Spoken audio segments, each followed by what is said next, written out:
Hello bachcho, let's read the question. Explain the phenomena that is well represented by Darwin's finches other than natural selection. In this question, the key concept is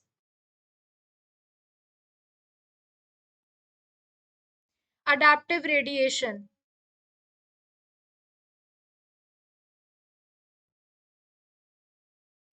Now, what is adaptive radiation? This is a rapid increase in the number of species, rapid increase in number of species with common ancestor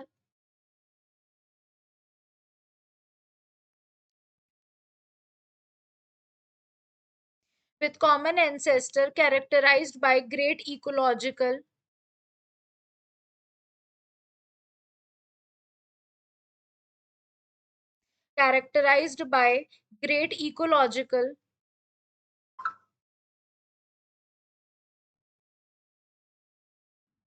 and morphological diversity.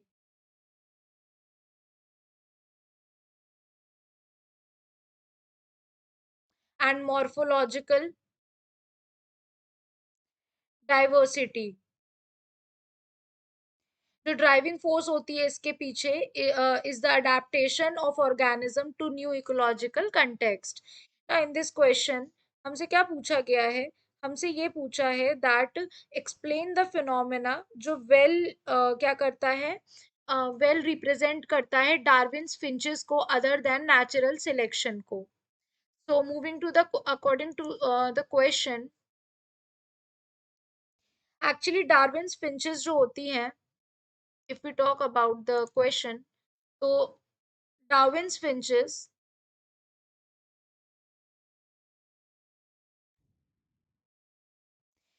Best illustrate करती है adaptive radiation को.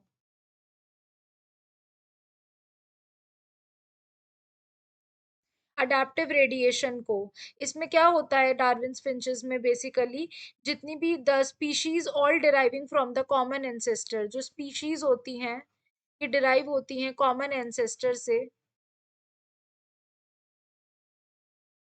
common ancestors से, have over time successfully adapted to their environment. ये बहुत ही successfully time के साथ ये adapt हो चुकी होती हैं वाया नेचुरल सिलेक्शन. प्रीवियसली अगर हम देखें तो finches occupied south America main land. ठीक है, पहले अगर हम देखते थे तो फिंचेस जो थी वो कौन सी लैंड पे पाई गई थी? साउथ अमेरिका की मेन लैंड पे.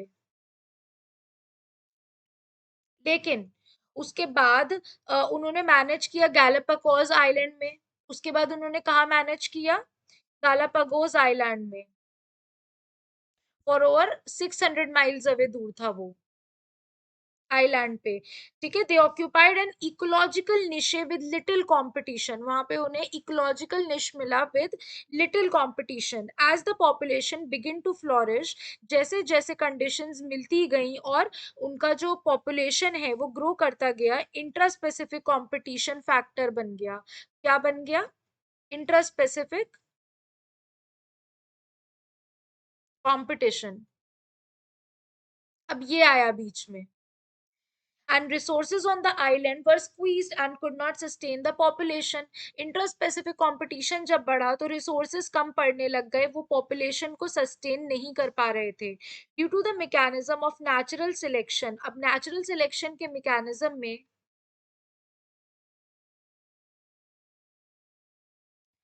के mechanism में changes in the changes in the gene pool, finches become more adapted to the environment. finches जो थी वो ज्यादातर adapted होती चली गई क्योंकि natural selection हमें यही बताता है. तो adaptation बढ़ता चला गया, बढ़ता चला गया, ग्रो करता चला गया.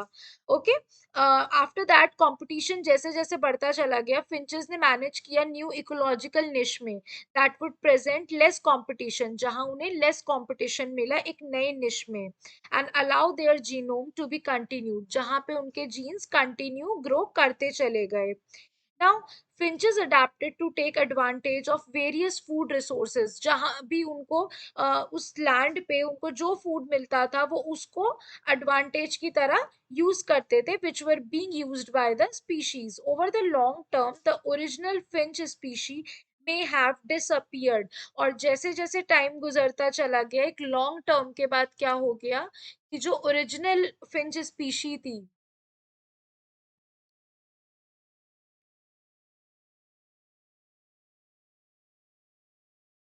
ये क्या हो गई, डिसअपियर हो गई।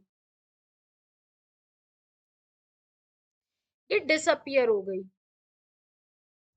but by diversifying would stand a better chance for the survival. All in all, the finches have adapted to their environment via natural selection, which in turn has allowed the species to survive in longer term, the prime directive of any species. So now we can say that कि जो phenomena है adaptive radiation का, वो ये हमें बता रहा है that Darwin's finches that adaptive radiation is well represented by Darwin's finches other than natural selection. तो यहाँ पर हमने क्वेश्चन का हमारा आंसर है that it is well represented by Darwin's finches other than natural selection. Hope you guys understand. Thank you.